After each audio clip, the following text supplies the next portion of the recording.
नमस्कार, मैं हूं नाविका कुमार। सवाल पब्लिक का शो पर आप सबका स्वागत है। चुनाव सुधार बिल 2021 आज राज्यसभा से पारित हो गया। कल ही इस बिल को लोकसभा ने मंजूरी दी थी। लोकसभा में विपक्ष ने इसका खूब जमकर विरोध किया था, लेकिन वहां सरकार की बहुमत के कारण यह बिल आसानी से पास हो गया। आज जब यह बिल बिल का क्या रूल बुक ही फेंक स्पीक सदन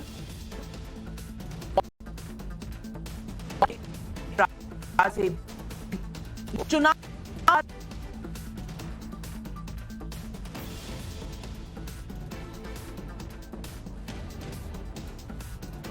The power to suppress. We have all the regard for the rules.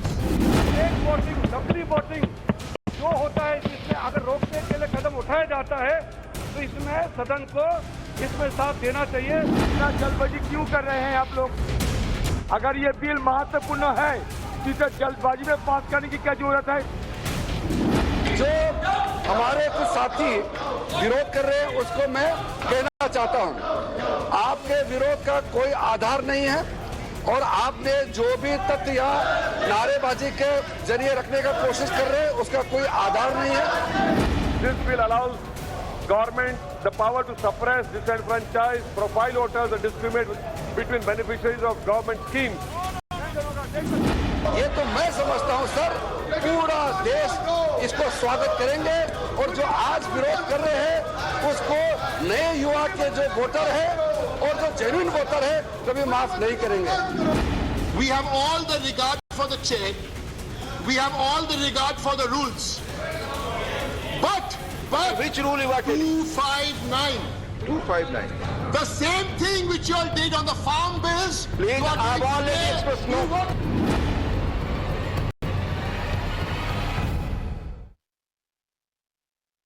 एक वोटिंग क्यों कर रहे हैं? The power to suppress. We have all the regard for the rules.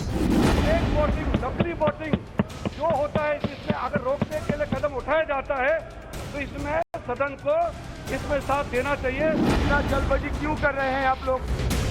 अगर ये बिल महत्वपूर्ण है तो इसे जल्दबाजी में पास करने की क्या जरूरत है?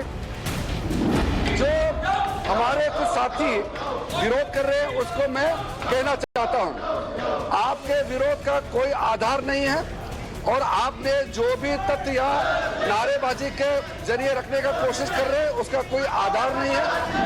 This bill allows government the power to suppress, disenfranchise, profile voters and discriminate between beneficiaries of government schemes. ये तो मैं समझता हूं सर, पूरा देश इसको स्वागत करेंगे और जो आज विरोध कर रहे हैं उसको नए युवा के जो वोटर है और जो जेन्युइन वोटर है कभी माफ नहीं करेंगे। We have all the regard for the chair. We have all the regard for the rules. But Which rule you are taking? 259. 259. The same thing which you all did on the farm bills. Please, you are I doing want to today. express no. You want-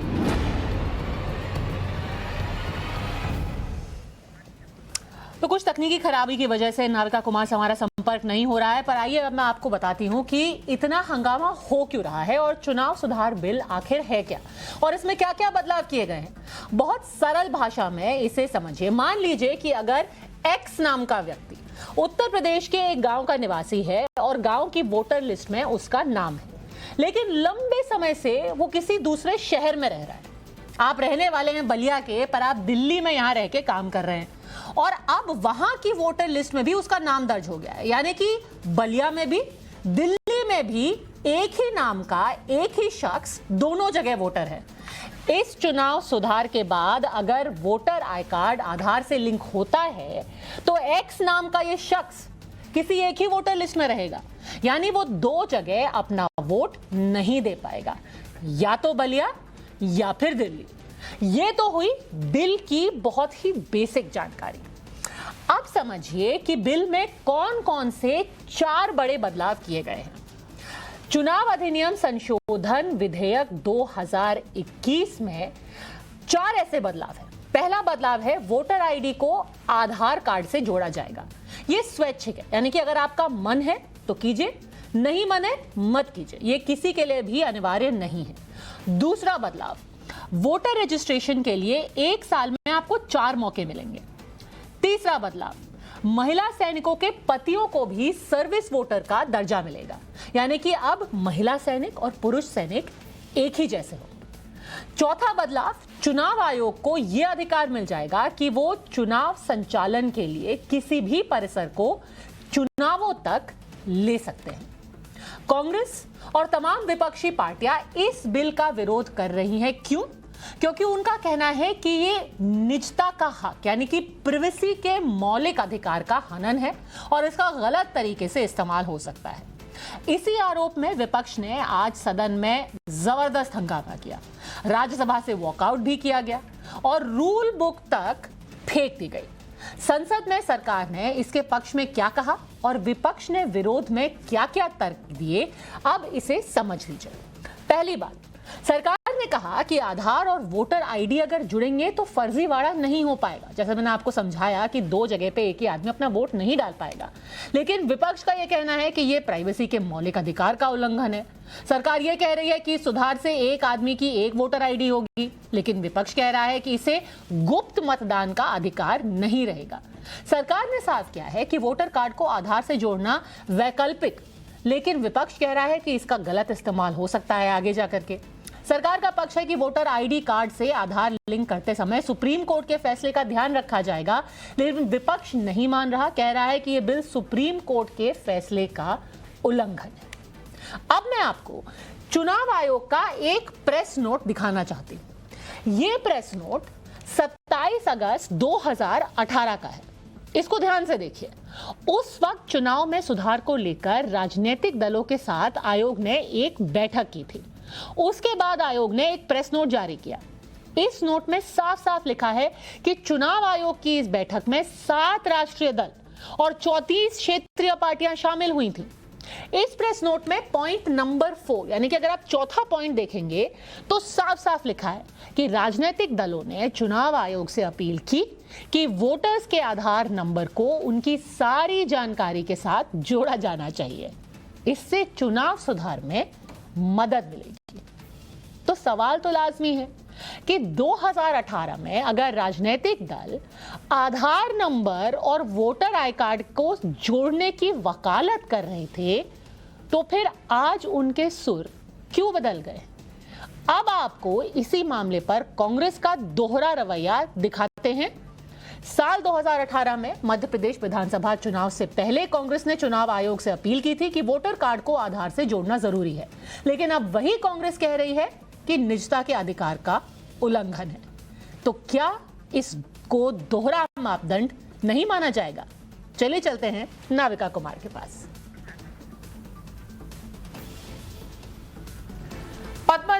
Padmaja जी, आपका बहुत बहुत धन्यवाद। आज उत्तराखंड देहरादून से ये सवाल public का show लेकर आ रहे हैं। कुछ तकनीकी प्रॉब्लम हो रही है डिजिटल इंडिया में, ये तो बताना पड़ेगा, लेकिन पूरा हमारे दर्शकों के सामने पक्ष और विपक्ष की बातें बताने के लिए आपका धन्यवाद। और आज इसी बात पर पब्लिक सवाल पूछ रही है, क्या विपक्षी दल फर्जी वोटर्स को बचाना चाहते हैं?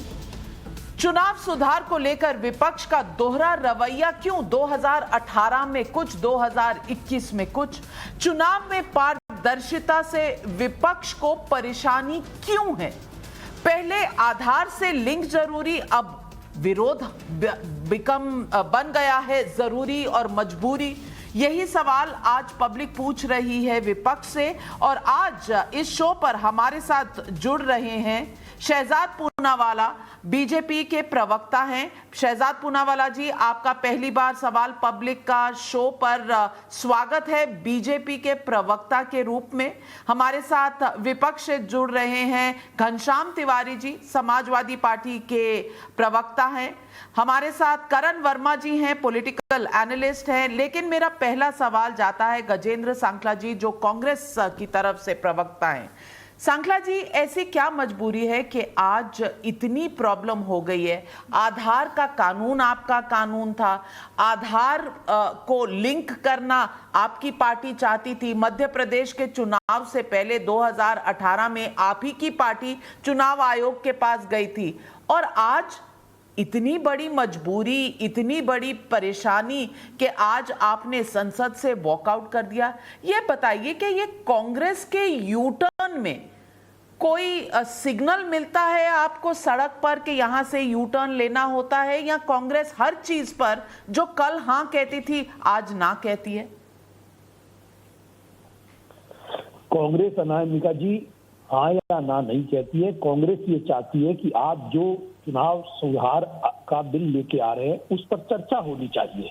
दुर्भाग्य ये है कि केंद्र के अंदर एक ऐसी सरकार बैठी है जो बहुत अहंकारी है, और लोकसभा और राज्यसभा में बहुमत होने के कारण किसी भी मुद्दे पर वो चर्चा करने को तैयार नहीं। इसका जीता जागता उदाहरण आपने किसानों का बिल देखा। आनंद फानन के अंदर उस बिल को ये लेके आए, अध्यादेश लाए, बिल भी नहीं लाए। उसके बाद में उसको कैंसिल किया। कैंसिल करने के बाद भी जब लगाया तब भी उसकी कमियां बताने की बजाय अच्छाइयां बताई। जब कैंसिल किया तब भी उसके ऊपर कोई चर्चा नहीं और उसको वापस कैंसिल कर दिया। आज ये बिल, ये अहंकारी सरकार किसी बात पर चर्चा नहीं करना चाहती। चर्चा आप कीजिए, चर्चा करने के अंदर कई बातें निकल करके आएगी। कांग्रेस पार्टी ने आधार से लिंक करने का विरोध नहीं किया है, उसने आधार से लिंक करने के तरीकों पर विरोध किया है। उसमें क्या बातें और समावेशित होनी चाहिए थी, उस पर चर्चा करने की जरूरत थी। केंद्र की सरकार उन लोगों पर चुप है जिनके खिलाफ हत्या के मुकदमे हैं, बलात्कार के मुकदमे हैं, बलवा करने के मुकदमा दर्ज है। ऐसे लोग चुनाव लड़ रहे हैं, उनके लिए इन्होंने चुनाव आयोग के अंदर सुधार के अंदर वो शामिल क्यों नहीं किया? इनकी नीयत और नीति पे हमेशा से सकरा है, अहंकारी है, चर्चा करना नहीं चाहते। प्रधानमंत्री संसद में चर्चा नहीं करना चाहते और बाहर पत्रकारों से वार्ता नहीं करना चाहते। पत्रकारों से वार्ता करे तो सही बात सामने निकल करके आए। संसद के अंदर सांसद को चुन करके जो पूरे हिंदुस्तान से लोगों ने भेजा है, उनके साथ चर्चा नहीं करना चाहते।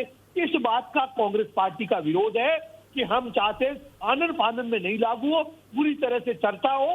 कमियां गलतियों पर जो सांसद बैठे हैं वो भी लाखों लोगों के प्रतिनिधि हैं, करोड़ों लोगों के प्रतिनिधि है। उस कोई भी सुधार लाओ, उस सुधार पर चर्चा होनी चाहिए। हो सकता है कांग्रेस पार्टी की तरफ से अच्छा सुझाव आए, दूसरी पार्टियों की तरफ से सुझाव आए, उसको समेकित करे, चर्चा हो, उसके बाद पास कीजिए, आपका अधिकार है और पास होना। तो शहजाद पूनावाला जी, गजेंद्र सांखला जी का सीधा कहना है कि पार्लियामेंट में बिल नहीं पास होने चाहिए, ये बिल पास करने की जगह नहीं है, ये अहंकार तोड़ने की जगह है। इसीलिए उन्होंने आपका अहंकार तोड़ने की कोशिश की है, क्योंकि विपक्ष से आप बातचीत करते हैं। देखिए नाविका जी, अब मैंने 2.5-3 मिनट गजेंद्र जी की बातों को सुना, तो मुझे लगता है लोकतांत्रिक, हाँ जी, देखिए कांग्रेस पार्टी का अफसोस से मैं कहना चाहता हूं कि चरित्र बन चुका है कि राष्ट्र नीति पर राजनीति करना और देश हित पर पारिवारिक हित को ऊपर रखना। चाहे वो आज का उदाहरण हो वोटर कार्ड को आधार से लिंक करने का, चाहे वो सीए कानून हो जो ये लोग लाते थे और महात्मा गांधी ने उसकी परिकल्पना की थी, उसका विरोध कर लिया। अर्बन नक्सली ये कह गए थे 2013 के हलफनामे में और जेल में डालते थे नक्सलियों को, आज उनके लिए डिसेंटर बन गए हैं। जीएसटी इनकी परिकल्पना थी, जब हमने लाने का काम किया तो जीएसटी का विरोध किया। देखिए नाविका जी, मैंने किसी के बीच में नहीं बोला। नाविका जी, ये तरीका नहीं होगा डिबेट का।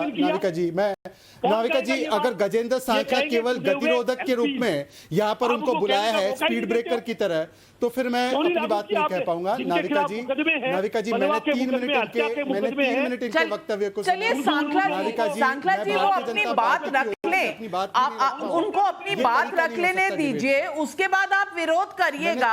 आप विरोध करिएगा, मैं बिल्कुल समय दूंगी आपको सांखला जी। हाँ, 1 मिनट उन्हें अपनी बात पूरी करने दे और फिर मैं आपको विरोध करने का मौका पूरा दूंगी। जी शहजाद जी। देखिए, यही प्रॉब्लम है नाविका जी, यही प्रॉब्लम है कि डिसरप्शन को ये डिस्कशन मानते हैं, ये कॉन्फ्रंटेशन को कंसीलिएशन मानते हैं, ये घमासान को समाधान मानते हैं, इसलिए पार्लियामेंट में भी बात नहीं रखने देते, सदन के कार्रवाई को नहीं चलने देते, और नाविका जी के प्रतिष्ठित शो में भी वही हाल है जो पार्लियामेंट में करते हैं। अब गजेंद्र जी ने 2-3 बातें की, मुझे उसका जवाब सिलसिलेवार तरीके से देने दीजिए। पहले तो गजेंद्र जी, कांग्रेस पार्टी का स्टैंड क्या है ये आप अनाधिकृत प्रवक्ता, अधिकृत प्रवक्ताओं से समझ के आइए। मनीष तिवारी खड़े होकर कहते हैं कि ये अवैध है, इसको करना अवैध है। आप यहां पर कहते हैं कि कांग्रेस पार्टी इसका समर्थन करती है, तरीके पर आपका विरोध है। तो आप तय कर लीजिए मनीष तिवारी सही है या आप सही है। मनीष तिवारी की बातों को लेते क्योंकि वो एक सांसद है। अगर ये अवैध था तो 2018 में इलेक्शन कमीशन की मीटिंग में ये कहना कि वोटर कार्ड को लिंक कर दो तब कैसे वैध हो गया?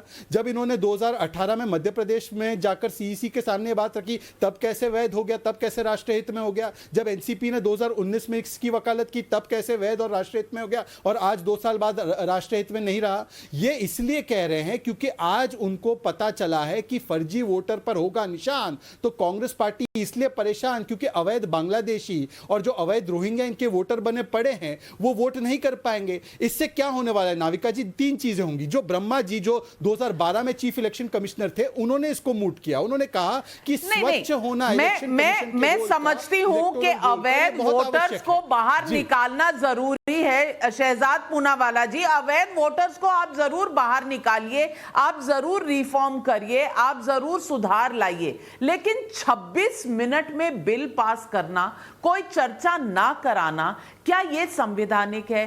क्या यह डेमोक्रेटिक है? क्या यह लोकतांत्रिक है? यह सवाल आपने अब तक जवाब नहीं दिया। ठीक है, जहां तक सवाल है कितने मिनट का, कितने मिनट में कौन सा बिल पारित हुआ, नाविका जी ये सारी चर्चाएं बिजनेस एडवाइजरी कमेटी में पार्लियामेंट में तय होती है कि किस बिल पर कितनी देर चर्चा करनी है। परंतु अगर कोई व्यक्ति चर्चा करने के बदले केवल और केवल घमासान और पार्लियामेंट को हॉस्टेज बनाने के मूड में हो तो आप बताइए कि क्या हम लोग सदन की कार्रवाई और सदन में जो बिल पारित करना है वो करना छोड़ दे क्या? अगर मैं 2004 से 14 वो बिल गिनवाऊं जो इन्होंने 5-5 और 2-2 मिनट में पारित किए, आंध्र प्रदेश का बाइफर्केशन बिल से लेकर बहुत सारे बिल, तो मैं समझता हूं कि यह चर्चा सकारात्मक नहीं होगी। परंतु कार्रवाई जो 2012 से एक इलेक्शन कमीशन कह रहा है, 2019 में फिर से प्रपोजल दिया, स्टैंडिंग कमेटी की रिपोर्ट आई, सभी लोग मानते कि ये उपयोगी है। और केवल ये मूव नहीं है, इसके अलावा जो बाकी मूव है, 4 बार 1 साल में अगर युवाओं को अपना नाम रोल में डालने का मौका मिल रहा है, अगर सर्विस वोटर की चीज को जेंडर न्यूट्रल बनाया जा रहा है, तो इसका आपने पहले समर्थन किया था, आज विरोध करने की क्या आवश्यकता पड़ी है? आवश्यकता यह पड़ी है कि कांग्रेस पार्टी राष्ट्रहित में कोई भी कार्य नहीं होने देना चाहती क्योंकि उनको नरेंद्र मोदी से सीधा और सटीक है। और घनश्याम तिवारी जी, मैं आपसे इस बात पर पूछना चाहती हूँ, सांखला जी मैं आपके पास आऊंगी। घनश्याम तिवारी जी से पहले कमेंट ले लूं। घनश्याम तिवारी जी, अगर सुधार है, ये सुधार लॉ एंड जस्टिस और पर्सनल के स्टैंडिंग कमेटी में इस पर चर्चा हो चुकी है। ये बिल ऐसा है जो ऑपोजिशन को चाहिए था। 9 ऑपोजिशन की नेशनल पार्टीज और शायद 34 स्टेट पार्टीज इस पर चर्चा कर चुकी हैं इलेक्शन कमीशन के साथ अगस्त के महीने में 2018 में। आज इस पर इतना डिलेड रिएक्शन क्यों है? क्या सिर्फ इसलिए कि मोदी है तो उसकी मुखालफत करनी है? क्या यही एजेंडा है ऑपोजिशन का? और अगर यही एजेंडा रहा तो फिर 26 मिनट क्या, बिल 3-3 मिनट में पास होंगे, क्योंकि बहुमत जिसका होगा वो बिल पास करा लेगा और ऑपोजिशन की आवाज जो है वो निकलने का समय ही नहीं मिलेगा। तो ये किस तरह का कॉन्फ्रंटेशन, ये किस तरह का अनरीजनेबल व्यवहार दोनों तरफ से चल रहा है? और क्या इससे जनता को, देश को या देश की राजनीति को कोई फायदा हो रहा है? नमस्कार नाविका जी, आपको, को पैनलिस्ट को और दर्शकों को 3 बातें अहम हैं। अगर आपने कहा कि यू टर्न लेने का कोई सिग्नल होता है तो आधार पर मोदी जी का यू टर्न का जो सिग्नल है वो देश में हर जगह दिखाई देना चाहिए, या फिर जीएसटी पे जो मोदी जी का यू टर्न का सिग्नल है हर जगह दिखाई देना चाहिए। और जिन चीजों पे यू टर्न लिए बगैर यू टर्न हो चुका है, जैसे नोटबंदी, 2 करोड़ के लोगों को रोजगार मिलेंगे, हर साल 15 लाख अकाउंट में आएंगे, काला धन आएगा, मेहुल चोकसी और नीरव मोदी इन सबको लेके जाएंगे, यू टर्न का कोई सिग्नल नहीं होता है। मोदी जी ने कोई सिग्नल नहीं दिया था किसान बिल को वापस करने में, पहली बात। दूसरी बात, किसे फर्जी वोटर कहा जा रहा है? मैं आपके हर उस दर्शक को कहना चाहता हूँ, यदि आप अपने गांव में वोट डालने जाते हैं, आपका वोटर कार्ड आपके गांव का बना हुआ है और आप किराए के लिए किसी अन्य कारण से आपका जिस शहर में आप काम करने के लिए जाते हैं उस शहर में आपका आधार कार्ड है, ये सरकार, आप उन करोड़ों वोटर में से हैं जिनको ये सरकार फर्जी वोटर मानती है, ये नहीं चाहती आप वोट करें। और ये इसलिए डरी हुई है कि सरकार ने अचानक ट्रेन रोक दिया, बसें रोक दी, आप जैसे करोड़ों वोटरों को खाली पेट नंगे पांव परिवार के साथ सैकड़ों किलोमीटर चलना पड़ा। सरकार ने संसद में कहा कि इनके पास गिनती नहीं है कि आप जैसे कितने मजदूर मरे हैं। तो ये एक अत्याचारी सरकार है। और जहां तक मोदी जी के 3 मिनट में बिल पास करें या 26 मिनट में, ये देखिए जिस सरकार ने कहा कि कृषि कानून इसलिए ला रहे हैं कि विपक्ष ने मांग किया था, वही सरकार एक बार फिर धोखेबाजी में कह रही है कि विपक्ष ने मांग किया था। कल कहेगी कि ये मजदूर मांग कर रहे थे कि इनके वोटर कार्ड को जोड़ दिया जाए। निजता के खिलाफ जो सरकार संसद में खड़ी थी, वो सरकार ये चाहती है कि आप हाथ जोड़कर इनके सामने खड़े रहें, मोदी जी के फोटो लगे हुए राशन कार्ड को खाएं क्योंकि आप तो भिखारी समझते हैं, और ये ना पूछें कि इनके वोट करने का अधिकार ये सरकार क्यों छीन रही है। अंतिम बात, पिछले 25 साल में जितने संसद में ऑर्डिनेंस, जितने इस देश में ऑर्डिनेंस पास हुए हैं, उसमें से लगभग आधा ऑर्डिनेंस जो कि तानाशाही का सबूत है, अकेले इस सरकार ने पास किए हैं। पिछले 7 साल में जितने संडे नहीं हुए उससे जितने संडे हुए हैं उससे कम पार्लियामेंट बैठी है। इस पूरे सत्र में आपने देश के प्रधानमंत्री को पार्लियामेंट में नहीं देखा होगा, उत्तर प्रदेश में मुख्यमंत्री की एक्टिंग करते हुए जरूर देखा होगा या गंगा में डुबकी लगाते हुए जरूर देखा होगा। तानाशाही का अगर की सबसे बड़ी मिसाल है, और अगर वो लोकतंत्र की चादर ओढ़े हुए है और उसके ऊपर जनहित की दाढ़ी उग गई है, तो वो प्रधानमंत्री के रूप में आपको दिखाई देगी।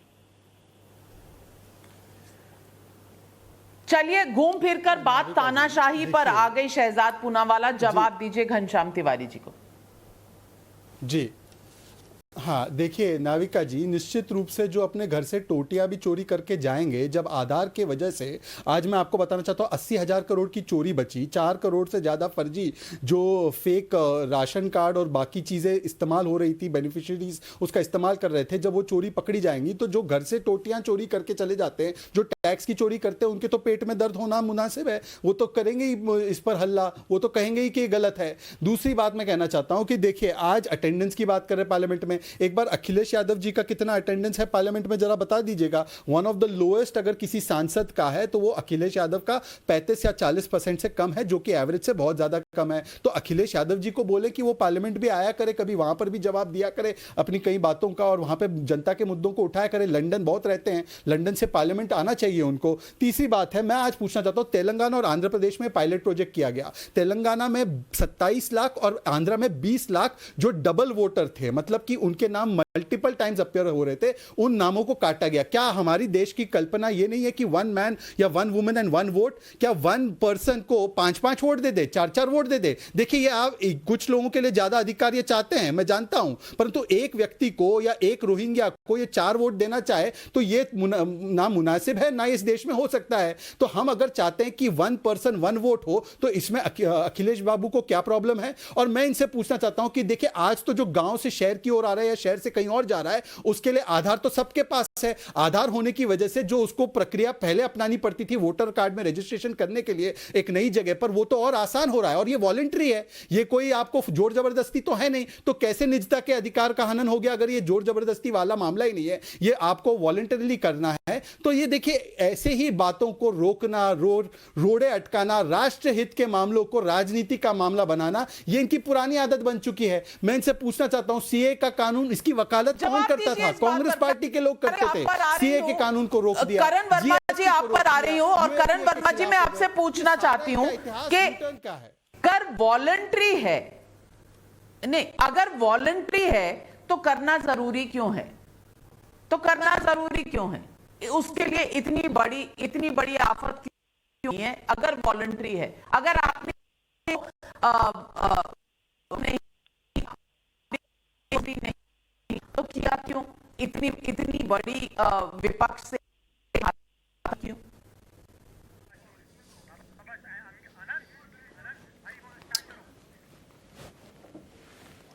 सत्ता भोगते हैं, बाद में बड़े बड़े मुद्दे सुलझाएंगे।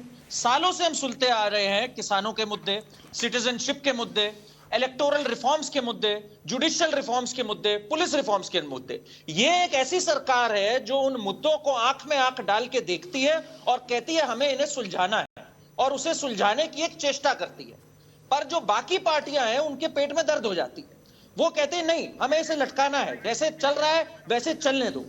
आपने बात ठीक कही कि भैया ऑप्शनल है तो क्या जरूरी है। जरूरी इसलिए है क्योंकि आज डुप्लीकेशन ऑफ वोटर्स एक बहुत बड़ी समस्या है। मैं लखनऊ से आता हूं और इस समय दिल्ली में हूं। मैं आपको बता सकता हूं मेरे कितने मित्र हैं जो कहीं आज बेंगलोर में काम कर रहे हैं, हैदराबाद में काम कर रहे हैं, उन सबके पास, कईयों के पास मल्टीपल वोटर आईडीज है और वो हंसते हुए इस बात को टाल देते हैं। और मुझे बड़ी शर्म आती है ये देख के कि हमारे देश में, जैसे शहजाद जी ने बिल्कुल सही कहा, जहां 1 मैन 1 वुमन 1 वोट होना चाहिए, क्या ऐसी एक अनफेयर एडवांटेज होनी चाहिए कि मल्टीपल रजिस्ट्रेशन हो। आज अगर एक सरकार इसको एड्रेस करने की चेष्टा कर रही है तो ऐसे नहीं करना चाहिए कि रूल बुक उठाकर स्पीकर जी के मुंह पे फेंका जा रहा है जैसे डेरेक ओब्रायन ने किया। ये सरकार इन सारे सवालों का हमेशा जवाब देने की कोशिश करती है, पर जब सदन पे इस पे चर्चा होती है तो केवल और केवल विरोधाभास का भाव हम देखते हैं और वही चलता आ रहा है। कानून जो किसान कानून थे उनको वापस लेके, मैं ये मानता हूं सरकार ने एक मौका दे दिया सबको ये सोचने का कि अब कोई भी रिफॉर्म हो तो हो हल्ला मचाओ, उस पर बैठ जाओ और फिर इस पे एक तमाशा क्रिएट करो। यही चीज फैलती जा रही है और इसको यहां प्लग इन करना जरूरी है। नहीं तो वो दिन दूर नहीं जब कोई भी रिफॉर्म पास करने से पहले हमें एक विरोध करना देखना पड़ेगा, एक प्रोटेस्ट देखना पड़ेगा और सिर्फ डिसरप्शन की राजनीति रह जाएगी, गवर्नेंस की नहीं। सांकला साहब, ये बात नहीं है क्योंकि बहुत से रिफॉर्म्स ऐसे हैं कि कांग्रेस ने की थी पर आज रवैया है। जीएस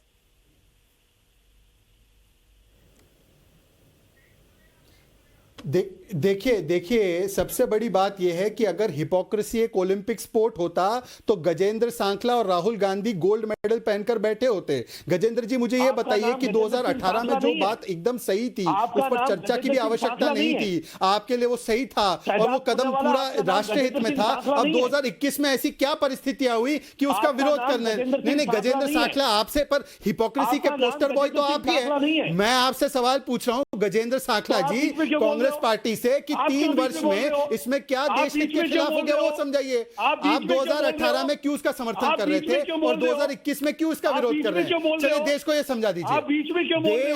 बीच में इसलिए बोल रहा हूं क्योंकि आपने देश के बीच में, राष्ट्र हित के बीच में रोड़ा अटका रखा है। आप देश के कोई भी कार्य में बीच में आ जाते हैं, आप राष्ट्र हित के कोई भी कार्य में बीच में आ जाते हैं। मुझे एक बात बताइए, 2018 में जो था सही वो अब कैसे नहीं, ये बताइए। 2018 में जो था सही। सांखला जी, मैं सिर्फ आपसे एक सवाल पूछ रही हूँ। सांखला जी सिर्फ आपसे पूछ रही हूँ कि जब आप जो चीज आधार समय कल तक, वो आज आपके लिए इतनी, चाहे हो, फार्म लॉज हो, इलेक्टोरल रिफॉर्म हो, ऐसा क्यों होता है कि आपका रवैया हर चीज पर बदल जाता है? रवैया इसलिए बदल जाता अनामिका जी, इस देश के अंदर जो सरकार है गूंगी, बैरी, फासिस्ट, तानाशाही, किसी की नहीं सुनना चाहती। और जितने देश के अंदर कानून लागू किए गए उसमें प्रधानमंत्री को मुंह की खानी पड़ी। चाहे वो आप कृषि कानून ले लो, चाहे वो आपने बड़ी बड़ी बातें की, इन्होंने कृषि कानून की, बड़ी बड़ी बातें की, इन्होंने नोटबंदी की। क्या हालत हुई नोटबंदी की? प्रधानमंत्री के मुंह से अब नोटबंदी का नाम नहीं आता है। क्यों कि ना किसी की अरे इस पर जवाब दे दो। देश के सबसे बड़े इकोनॉमिस्ट मनमोहन सिंह की सांखला जी, कल तक जो था सही वो आज क्यों नहीं? अरे हमारी बात सुनो, पर सुनना कोई नहीं चाहते। सिर्फ ये 8 बजे आएंगे, बहनों और भाइयों, सुनने लायक कोई बात मैंने लागू कर दिया, तुम झेलो और तुम उसको ये क्या कह रहा है? ये देखिए, ये आप देखिए परिपक्व प्रवक्ता है, इस प्रकार से बातें आपको शोभा नहीं देती।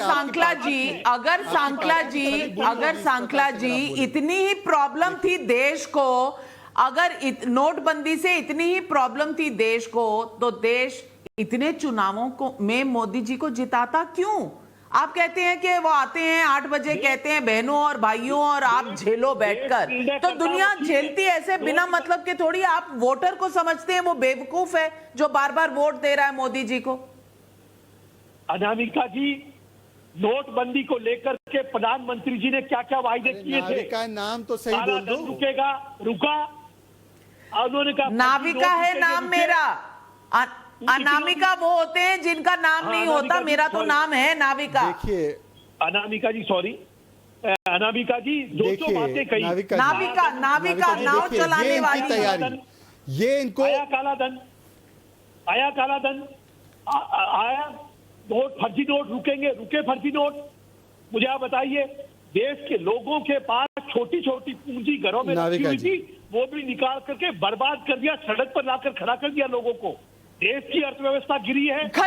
घनश्याम तिवारी जी, तानाशाही आप कहते हैं, तानाशाही की बात आप करते हैं। मैं आपसे पूछना चाहती हूं, आज तक कांग्रेस पार्टी ने किसी चीज का जवाब दिया है? आज राहुल गांधी सुबह उठ के जब कहते हैं कि लिंचिंग शब्द हमने 2014 के बाद सुना, तो अब पंजाब में लिंचिंग हुई है, उस पर उनका कोई जवाब नहीं है, कोई टिप्पणी नहीं है, और उनसे अगर कोई रिपोर्टर पूछे तो उसे दलाल बुलाते हैं। ये तानाशाही नहीं है, लेकिन मोदी जी जो करते हैं वो तानाशाही। पंजाब की सरकार ने तुरंत एक्शन किया है,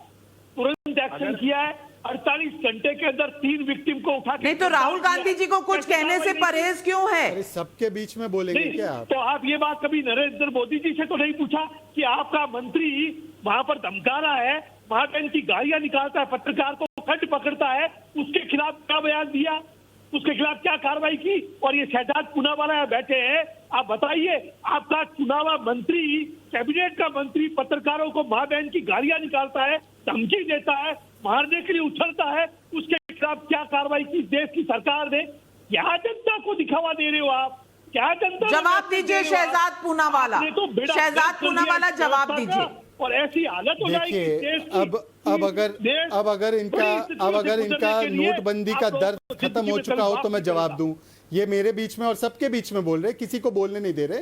मुझे नहीं लगता कि इस प्रकार की चर्चा जनता पसंद करती है। मुझे अब बात रखनी दीजिए, उसके बाद आप फिर से अपनी भड़ास निकालना। सुनिए, पहले तो नाविका जी का नाम नाविका है, अनामिका नहीं। यही आपकी कमजोरी है, आप तथ्यों पर कहीं पर नहीं खड़े रह सकते हो। आप गलत तथ्यों पर आते हो और आप केवल यहाँ पर भड़ास निकालते हो उन कार्यों का जो देश हित में है और पारिवारिक हित में आपका नुकसान हो गया है। अब सुन लीजिए ना, इस प्रकार से बीच बीच में बार बार व्यवधान करना, ये कितनी पुरानी आदत हो चुकी है आपकी। ना पार्लियामेंट चलने देते हो, ना नाविका जी का शो चलने दे रहे हो। अब सुन लीजिए ना गजेंद्र जी, 2 मिनट पानी पीजिए, प्राणायाम कीजिए, मैं आपको जवाब देता हूं, फिर उसके बाद आप जवाब दीजिए। अब सुन लीजिए, ठंडे हो जाइए, थोड़ा ठंडे हो जाइए, ऐसा अच्छा नहीं लगता। आपका ब्लड प्रेशर बढ़े, हमें नहीं चाहिए ऐसे। अब सुन लीजिए, आप सुन लीजिए, ज्ञान बढ़ेगा आपका, सुन लीजिए। अरे अब देखिए, थोड़ा सा मुझे कोऑपरेशन की जरूरत है, वरना ये किसी को बोलने नहीं देंगे और दूसरे पैनलिस्ट भी बैठे हैं, उनको भी बात रखें। नाविका जी, मैं बहुत तुरंत कुछ बातें रखना चाहता हूं। अच्छा, आप नाविका जी प्लीज, मैं चाहता हूं कि बात करें, आप मुद्दों पर जवाब दें। शहजाद पूनावाला, नाविका जी प्लीज, शहजाद पूनावाला जी, आप मुद्दों पर जवाब दें जो सांकला साहब ने कहा। हाँ, मैं जवाब दे रहा हूं, पर ये बशर्ते बोलने तो दे, ये बोलने तो दे। तानाशाह कौन है दिख रहा है अब इसमें से। अब देखिए नाविका जी, मैं तो केवल एक ही सवाल पूछ रहा हूं इनसे। 2018 में आपने कहा इलेक्शन कमीशन को, 2018 में आपने ये सीईसी को जाकर रिकमेंडेशन दी। या तो आप कहिए कि 2018 में जो आपका स्टैंड था वो पूर्ण तरीके से गलत था, राहुल गांधी, सोनिया गांधी, इन लोगों ने गलत स्टैंड लिया था और आज सही स्टैंड ले रहे हैं। या आप कहिए कि नहीं, आज का स्टैंड भी सही है, पर केवल मौका परिस्थिति की वजह से हम इस स्टैंड को बदल रहे हैं। नाविका जी, ये कैसी डिबेट हो सकती है अगर ये हर 10 सेकंड में बीच में बोलेंगे? नाविका, जनता को कैसे समझ में आएगी? मैं चीखना नहीं चाहता, आपका शो इतना प्रतिष्ठित है, मैं चाहता नहीं। अच्छा, इस सवाल का जवाब दे दीजिए शहजाद पूनावाला जी, इस सवाल का जवाब दे दीजिए कि टेनी जी ने भी तो बदतमीजी की थी, टेनी जी ने भी तो बदतमीजी की थी जर्नलिस्ट के साथ, उनके खिलाफ तो कोई एक्शन नहीं हुआ। आज राहुल गांधी तानाशाह लग रहा है। जवाब दे दीजिए इस बात का भी शहजाद पूनावाला जी। देखिए, जहां तक टेनी जी का सवाल है, चाहे वो टेनी जी हो, चाहे वो अखिलेश यादव हो जिन्होंने पत्रकारों के साथ अभद्रता की थी, या चाहे वो राहुल गांधी हो जिसने आज कहा है कि ये किस प्रकार से ये सरकार के दलाल है। हम तो कहते हैं सार्वजनिक जीवन में किसी भी व्यक्ति को निष्पक्ष मीडिया पर सवाल खड़े नहीं करने चाहिए, पर मैं कह रहा हूँ राहुल गांधी का तो पैटर्न बन चुका है। गजेंद्र जी राजस्थान से आते हैं, वहां पर आए दिन, चाहे उनके राजस्थान के प्रदेश अध्यक्ष हो, वहां के मंत्री हो, राहुल गांधी हो, हर रोज मीडिया के ऊपर सवाल खड़े करते हैं। अगर मीडिया दरबारी ना बने तो तो मीडिया को दलाल कहोगे क्या? अगर मीडिया दरबारी ना बने, अगर मीडिया केवल आपकी इंदिरा गांधी की साड़ियों के बारे में सवाल ना पूछे, तो आप मीडिया को दलाल करार कर दोगे आप। और ये तो पैटर्न रहा ना, इमरजेंसी का डीएनए इनमें। राजीव गांधी ने भी मीडिया की आवाज दबाने की कोशिश की, फिर इसका प्रयास आज राहुल गांधी भी कर रहे हैं। ये तो पुश्तैनी है मीडिया की आवाज दबाना इनका। तो मैं कह रहा हूं कि ये क्या इमरजेंसी की मानसिकता और असहिष्णुता का परिचय नहीं है क्या? अब सवाल ये पैदा होता है, देखिए फिर से मैं आपके पास आ रही हूँ, सांकला जी मैं आपके पास आ रही हूँ। पब्लिक के सवालों का ये शो है और पब्लिक के सवालों का आपको जवाब देना होगा। लेकिन इससे पहले मैं घनश्याम तिवारी जी से पूछना चाहती हूँ। घनश्याम तिवारी जी, शहजाद पूनावाला जी ने आज एक बात तो सही की, चाहे वो राहुल गांधी हों, चाहे वो अखिलेश यादव हों, चाहे वो बीजेपी के मंत्री हों, टेनी जी, हर राजनीतिक दल से लोगों ने कभी ना कभी पत्रकारों के बारे में अभद्र भाषा का इस्तेमाल किया है। तो क्या ये तानाशाही नहीं है? कोई भी सवाल किसी से भी पूछ ले तो उनसे नाकाबिले बर्दाश्त हो जाता है। ऐसा क्यों? सवाल पूछने का हक मीडिया को नहीं है। अगर मीडिया मोदी से पूछे तो वहां से गाली पड़ेगी, अगर मीडिया अखिलेश से पूछे तो वहां से गाली पड़ेगी, राहुल गांधी से पूछे तो वो हमें दलाल कहेगा। ये क्या इस देश में लोकतंत्र है? यही तो हम लोग कह रहे हैं, इस देश में क्या लोकतंत्र है? इस देश में सबसे बड़ा मीडिया का अनादर और देश के लोकतंत्र का अनादर ये है कि एक चुने हुए प्रधानमंत्री एक प्रेस कॉन्फ्रेंस करने की हिम्मत नहीं दिखा पाते हैं। और अब तो नौबत यहाँ आ गई है कि इस देश का इतना ज्वलंत मीडिया, वाइब्रेंट मीडिया, वो प्रधानमंत्री से पूछ भी नहीं पाता कि आप प्रेस कॉन्फ्रेंस करेंगे कि नहीं करेंगे। दोनों ने हथियार डाल दिए हैं। एक ने अपने लोकतंत्र के प्रति आसक्ति का हथियार डाल दिया है और मीडिया ने लोकतंत्र के साथ जो बुलंदी है उसका हथियार डाल दिया है। रही बात शहजाद की, भारतीय जनता पार्टी के प्रवक्ता हैं, ये बड़ा मंच है। मुझे दुख है कि उन्होंने, मीडिया ने कोई हथियार नहीं डाला। मीडिया आज भी सवाल पूछती है। मीडिया ने अगर इस चीज को बढ़ाया ना होता तो टेनी जी के बेटे आज जेल में नहीं होते। तो आप कम से कम घनश्याम तिवारी जी, घनश्याम तिवारी जी, मीडिया को उसको आईना मत दिखाइए, क्योंकि आईना देखने की जरूरत राजनीतिक दलों को, विपक्ष को भी उतनी ही है। मैं आपके साहस की दाद देता हूं कि आज आप कह रहे हैं कि मीडिया ने हथियार नहीं डाला है, और इस बात पे कह रहे हैं कि मैंने कहा कि मीडिया प्रधानमंत्री से कहता नहीं कि आप प्रेस कॉन्फ्रेंस कब करोगे। अगर आप साहसी होकर के कह रहे हैं कि देश के प्रधानमंत्री को प्रेस कॉन्फ्रेंस करना चाहिए, तो मैं मानता हूं, मैं आपकी साहस में आपकी दाद देता हूं।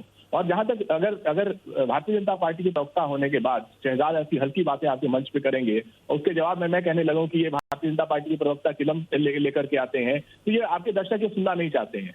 आप ठोस बात की, आपने पूरी बहस में उस सवाल का जवाब नहीं दिया कि जिस तरीके से मजदूरों को के वोटर आईडी के जो है निरस्त हो जाएंगे, उसका आपके पास क्या जवाब है? आपने इस बात का जवाब नहीं दिया कि देश के 50% जो ऑर्डिनेंस है आपकी सरकार में पास होते हैं। आपने इस बात का जवाब नहीं दिया कि जितने रविवार हुए हैं उससे कम संसद क्यों चली। आपने इस बात का जवाब दे दिया कि संसद में चर्चा नहीं होनी चाहिए, क्यों नहीं होनी चाहिए। आप अभी भी इस बात के पीछे छुपे हुए हैं कि विपक्षी दलों की मांग थी, और आप अभी भी इस बात के पीछे छुपे हुए हैं कि तेली की कोई गलती नहीं है। भारतीय जनता पार्टी के तानाशाही का इससे बड़ा कोई पैमाना नहीं है कि देश के प्रधानमंत्री इतनी बड़ी बात पे चर्चा होनी चाहिए। देश के प्रधानमंत्री उत्तर प्रदेश के मुख्यमंत्री की भूमिका में डुबकी मार रहे हैं और चर्चा नहीं हो रही, यहाँ पे भी चर्चा नहीं हो रही। भारतीय जनता पार्टी के प्रवक्ता को कुछ नहीं पता है। इनको वो बोल दीजिए कि उस मजदूर का क्या होगा जिसका वोटर आईडी कार्ड निरस्त होगा, आइडिया ही नहीं है। आप इतनी बड़ी जर्नलिस्ट है, आपको नहीं पता है। मीडिया को जारी नहीं किया गया, विपक्ष को जारी नहीं किया गया। सरकार जो है जिस तरीके से नोटबंदी, इन्हें बहुत सी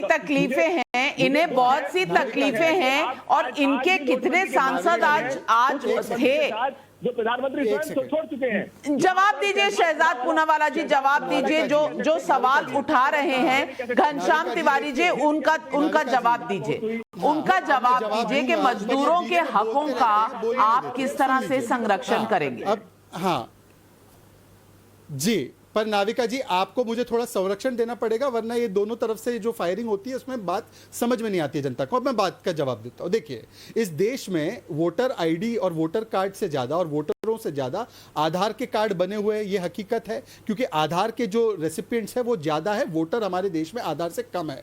तो किस प्रकार से अगर आधार से लिंक भी किया जाए, और ये तो कंपलसरी नहीं है, ये तो वॉलंटरी है, कैसे किसी का वोटर आईडी या वोटिंग राइट निरस्त हो जाएगा, ये मेरे समझ के परे। जब पैन कार्ड से लिंक किया गया तब निरस्त नहीं हुआ, पर आज आधार कार्ड से लिंक किया जाएगा ताकि डुप्लीकेशन ना हो, ताकि डुप्लीकेशन ना हो, तो उससे निरस्त हो जाएगा। मतलब झूठ बोलना तो कम से कम एक सोच समझकर झूठ बोला जाए, कम से कम कोई लॉजिक के साथ झूठ बोला जाए। देखिए प्रॉब्लम ये है, देखिए एक सेकंड, अब नाविका जी, घनश्याम तिवारी जी ने, पब्लिक ने आपका प्रॉब्लम सॉल्व कर दिया क्योंकि पब्लिक आपसे पूछ रही है। और ये बात मैं सांखला साहब से पूछना चाहती हूँ। मनोज गुलाटी जयपुर से पूछ रहे हैं, नाविका जी क्रेडिबिलिटी क्या है कांग्रेस पार्टी की, जिन्होंने कहा था कि फार्मर रिफॉर्म्स अपने मैनिफेस्टो में प्रॉमिस किया था, और कमलनाथ और शरद पवार जी आधार को वोटर आईडी से लिंक करने के लिए गए थे इलेक्शन कमीशन को, अब इसी का विरोध कर रहे हैं। फिर अनिल धवन जी दिल्ली से पूछ रहे हैं, सांखला जी से यह पूछना चाहिए कि अगर संसद में तांडव मचाया जा रहा हो तो फिर चर्चा होगी कैसे। और सवाल शिशिर भालचंद्र घाट पांडे भोपाल से मध्य प्रदेश से पूछ रहे हैं, विपक्ष की दिक्कत क्या है, 26 मिनट में बिल पास हो जाना या अवैध बांग्लादेशियों रोहिंग्यों के वोट छिन जाना, आपकी दिक्कत किस बात से है। और विनय कुमार मुंबई से पूछ रहे हैं, अगर भाजपा कांग्रेस के आधे अधूरे काम पूरे कर रही है तो विपक्ष को तकलीफ क्यों है, कांग्रेस ने सिर्फ झूठे वादे किए हैं, उसकी पूर्णता तो भाजपा ही कर रही है। सांखला जी 4 सवाल है पब्लिक के, जवाब दीजिए। और दूसरी जगह से आ रहे हैं, मुंबई से, भोपाल से, दिल्ली से। भाजपा एक एक करके आपके सवालों का जवाब देता हूँ। पहली बात तो ये कही गई हमें दिक्कत क्या, आपको तो हर मैच फिक्स लगता है घनश्याम तिवारी जी, आपको तो हर मैच फिक्स लगता है। चुनाव में अगर ममता दीदी जीते तो ठीक है, लेकिन नहीं तो ईवीएम आपके फिक्स्ड होते हैं। आपको तो हर मैच ही फिक्स लगता है। टाइम्स नाउ नवभारत पर अगर ट्विटर पे हैं, सवाल ट्विटर पे हैं, अगर आपको हम पर विश्वास नहीं आता तो आप चले जाइए, चेक कर लीजिए। मैं कहाँ कह रहा हूँ, मैं कह रहा हूँ भाजपा के सारे सदस्य आज आते शो को देख करके सवाल पूछ रहे हैं, लेकिन जो सवाल आम वोटर पूछ रहा है वो वही तो मैं कह रही हूँ कि आपको हर मैच फिक्स नजर आता है। आपने राहुल गांधी जी के साथ फिक्स किया था एक मैच उत्तर प्रदेश में, वो तो जीत नहीं पाए, यूपी के लड़के गिर गए साइकिल से, और आज आपको हर बात फिक्स लगती है। सांखला जी जवाब दे रहे हैं पब्लिक के सवालों का, पहले सांखला जी। बिल्कुल नाविका जी, मैं सवाल का जवाब दे रहा हूं। पहले तो ये कह रहे हैं कि कांग्रेस के अधूरे कामों को ये पूरा कर रहे हैं, और वायदे कांग्रेस ने किए और उसको पूरे नहीं किए। वायदे 15 लाख खाते में आने का हुआ था, आज तक पूरा नहीं हुआ। 2 करोड़ लोगों को रोजगार नहीं मिला, और मेहुल चोकसी आपका 3-4 पैसे ले लेकर बाहर भाग गए, तुरंत आने वो आए नहीं। 100 दिन में काला धन आने वाला था, वो आया नहीं। किसके वायदे थे ये पूछ ले। दूसरी बात ये है, हम किसी भी कानून का विरोध नहीं करते, हम ये कहते हैं कानून पर चर्चा होनी चाहिए। जब देश के प्रधानमंत्री से चर्चा होने के 2 पटल हैं, एक पटल है प्रेस कॉन्फ्रेंस, 7.5 साल में एक भी प्रेस कॉन्फ्रेंस नहीं की, किसी भी चैनल ने इस बात को गंभीरता से नहीं उठाया कि प्रधानमंत्री जी से एक दिन के लिए मांग करे कि आप प्रेस कॉन्फ्रेंस कीजिए। दूसरी बात, संसद के अंदर कोई बिल लेके आते, 20 मिनट में बिल पास हो गया। 550 से ऊपर सांसद हैं, चर्चा होनी चाहिए, बातचीत होनी चाहिए। क्या सारे संसद अनपढ़ है, कोई अच्छी राय नहीं दे सकता? और इन्होंने जो कर दिया वो सारा फाइनल है। अब मुझे इसका जवाब देना होगा। का मतलब क्या है? नाविका मुझे इसका जवाब देना। करण वर्मा जी आपके पास आ रही हूँ, शहजाद पूनावाला जवाब दीजिए। जवाब दीजिए। ज्यादा अध्यादेश पारित हुए किसानों का बिल को, नाविका आप देखिए प्लीज, मैंने बार ये इंटरप्ट करते रहते हैं, मैंने इनकी बातों को बिना कोई इंटरप्शन सुना, अब मेरी बातें भी सुन ले। नाविका, इनको कांस्टेंट इंटरप्शन का अधिकार नहीं मिल सकता। मैंने इनकी बातों को सुना है, मुझे भी अधिकार मिले अपनी बात को बिना व्यवधान बोलने का। ठीक है सांखला जी, पब्लिक के सवालों का जवाब आया या नहीं आया, आपके सवालों का जवाब दे रहे हैं शहजाद पूनावाला जी। अब मुझे बिल्कुल अब शहजाद पूनावाला जी जवाब देंगे। शहजाद बोलते हैं इससे कि डिस्टर्बेंस होता है, प्लीज। मेरा टाइम था शहजाद पूनावाला। नाविका जी बार ये press conference Navika please, now I request you. Navika, हर बात में 5 सेकंड में इंटरप्शन तो नहीं हो सकता ना, प्लीज। नाविका बार कहा जा रहा है प्रेस कॉन्फ्रेंस। नाविका जी मैं क्या बोल सकता हूं? Thank you. नाविका जी बार बार कहा जा रहा है प्रेस कॉन्फ्रेंस। नाविका जी ये प्रेस कॉन्फ्रेंस करते रहे और पत्रकारों पर सवाल उठाते रहे, हम पीपल्स कॉन्फ्रेंस कर रहे हैं। और माफ कीजिएगा 7 साल में आपको कई बार प्रधानमंत्री का अवसर मिला उनसे सवाल जवाब पूछने का। क्या जब ये कहते प्रेस कॉन्फ्रेंस के अलावा कोई कॉन्फ्रेंस नहीं होती है, कोई सवाल जवाब नहीं होता, क्या ये कह रहे नाविका कुमार ने जो सवाल पूछे वो सही नहीं थे? जो बाकी के देश के पत्रकारों ने प्रधानमंत्री से इंटरव्यू करके सवाल पूछे क्या वो सही नहीं थे? तो मतलब फिर से एक बार पत्रकारों के ऊपर सवाल उठाने का काम आज गजेंद्र सांकला कर रहे हैं, पहली बात। दूसरी बात मैं इनसे पूछना चाहता हूं कि देखिए ये अखिलेश यादव जी की पार्टी से जो घनश्याम तिवारी है, इनसे मैं पूछना चाहता हूं, एक second please sir, please madam. Navika ji कैसे मैं डिबेट कर सकता हूं इस प्रकार से? नाविका जी ऐसे कैसे डिबेट हो सकती है? नाविका जी कैसे मैं चीख कर डिबेट करूं? प्लीज आई रिक्वेस्ट यू कि मुझे अपनी बात कंप्लीट करने दीजिए, उसके बाद जवाब दे सकते हैं। सांकला जी ना आप किसी को संसद में बोलने देते हैं, ना किसी को यहाँ डिबेट पे शो पे बोलने देते हैं, ऐसे कैसे चलेगा सांकला जी? मैं दरखास्त करती हूँ, मैं आपसे दरखास्त करती हूँ, आप जब बोल रहे थे तो मैंने किसी को बोलने की इजाजत नहीं दी। अब कम से कम आप थोड़ा सा शहजाद जी को बोलने दें, वो बोलने फिर आप बोलिएगा। देखिए नाविका जी यही दिक्कत है इनकी, पहले नाविका को अनामिका बोलेंगे और जब इनके तथ्य हम करेक्ट करते तो बोलने नहीं देंगे। अब मैं आपसे एक सवाल पूछना चाहता हूं, घनश्याम तिवारी जी को तो किसी पर भरोसा नहीं रहा, ना उनको टाइम्स नाउ के दर्शक जो सवाल पूछ रहे उन पर भरोसा रहा, ना इनको वैज्ञानिकों पर भरोसा था, बीजेपी की वैक्सीन कह दी, ना इनको सुप्रीम कोर्ट पर भरोसा था, आतंकवादियों को छोड़ दिया, ना इनको देश की आर्मी पर भरोसा था, पुलवामा का दोष भारत पर डाल दिया, तो आज इनको इलेक्शन कमीशन पर भी कैसे भरोसा होगा? ये एक्सरसाइज इलेक्शन कमीशन कर रही है। क्या आपका कहना यह है कि एक स्वायत्त संस्था इलेक्शन कमीशन जो संविधान को अकाउंटेबल है, जो सुप्रीम कोर्ट के तहत अकाउंटेबिलिटी उसकी तय होती है, क्या वो देश के जो गरीब लोग हैं उनके वोटर आईडी कार्ड को निरस्त कर देगी? और ये फिर से मैं कह रहा हूं ये वॉलंटरी था। आप भी 2018 की इलेक्शन कमीशन की मीटिंग में शामिल थे। अगर ये इतना ही गलत था तो आपने क्यों रिकमेंडेशन दिया? एनसीपी ने क्यों रिकमेंडेशन दिया? कांग्रेस ने क्यों रिकमेंडेशन दिया? आप करे तो चमत्कार, दूसरे करे तो गुनहगार। आप जैसे लोग जो नोटबंदी का ढोल लेके पीट रहे हैं, मोदी जी ने नोटबंदी का ढोल छोड़ दिया, वो तो आप नोटबंदी के बारे में बोलते नहीं, आप बोलते रहते हैं। ये नोटबंदी को लेकर आपको इतना व्यक्तिगत दर्द क्यों है?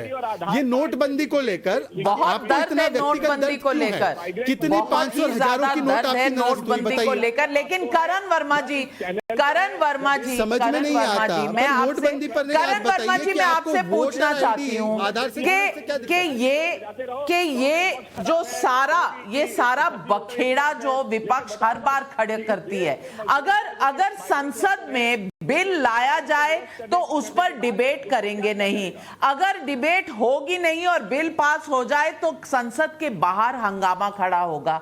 अब ये कब तक चलेगा? क्या सरकार को हाथ पर हाथ धर के बैठ जाना चाहिए, कोई भी कानून पास नहीं करना चाहिए, विधेयक लाना नहीं चाहिए, या विपक्ष को एक जिम्मेदार विपक्ष होने के नाते संसद में इस पर भाग लेना चाहिए, ना कि संसद से बाहर? सरकार तो आलू बेचती है संसद। जी मुझे बड़ा दुख है ये देख के कि विपक्ष खुद ही अपने पैर पे कुल्हाड़ी मार मार के अपना अस्तित्व खत्म करता जा रहा है।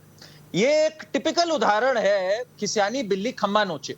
खुद अपने समय पे किया नहीं, बार बार दावे किए कि हम ये करेंगे। 2018 में भी इसकी गुहार लगाई, जीएसटी की बातें करी, आधार को और व्यापक बनाएंगे, इन सब चीजों पे बातें करी।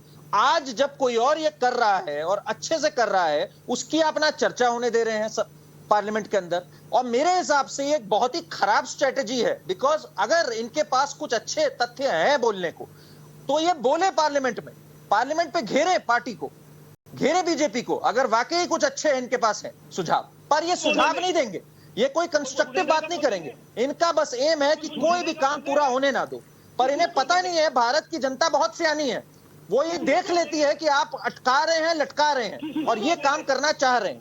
इसलिए अगर आप उनके काम रोकेंगे भी तब भी जनता इन्हीं को आशीर्वाद देगी, कहेगी आप ही आकर करिए, क्योंकि ये तो करने लायक है ही नहीं, ये तो रोकते और लटकाते ही रहते हैं चीज को। ये विपक्ष खैर जनता जो जवाब देगी वो तो चुनाव के बाद पता चलता है। लेकिन जब तक जनता ने अधिकृत किया है किसी सरकार को, तो सरकार के हक में है कि वो विधेयक लाए और उसे पास करे। अगर विपक्ष को रेलेवेंट होना है तो उसे एक सकारात्मक भूमिका निभानी पड़ेगी। हर चीज को कभी हां, जब खुद सरकार में रहे तो हां, जब खुद विपक्ष में हो जाएं तो ना कहने से शायद ये पब्लिक को अपना स्टैंड समझा नहीं पाएंगे। एक लोकतंत्र में हर किसी का एक बंधा हुआ कार्य है, सरकार का भी है और विपक्ष का भी है, लेकिन विपक्ष को सकारात्मक बनने के लिए थोड़ा सा रिस्पॉन्सिबल होना पड़ेगा। और रिस्पॉन्सिबल होने का मतलब है कि आप संसद में अगर रहकर कानून में बदलाव ला सकते हैं या उस पर कोई सुझाव दे सकते हैं तो आपको देना चाहिए। सिर्फ वॉकआउट से क्या आपका हक जाहिर होता है? और बाहर आकर सिर्फ क्रिटिसाइज करने से क्या आपका हक या आपकी ड्यूटी जाहिर होती है? ये सवाल पब्लिक पूछ रही है। और हो ना हो, विपक्षी दलों को इस बात को समझना भी होगा और जनता को इसका जवाब देना भी पड़ेगा। आज मेरे पैनलिस्ट को मेरे साथ जुड़ने के लिए बहुत बहुत धन्यवाद। आज सवाल पब्लिक का शो पर बस इतना ही। दोबारा मिलेंगे कल शाम 8 बजे। भूलिएगा मत, सवाल पब्लिक का आपका शो, आपके सवाल और जवाब आपको ही मिलेंगे।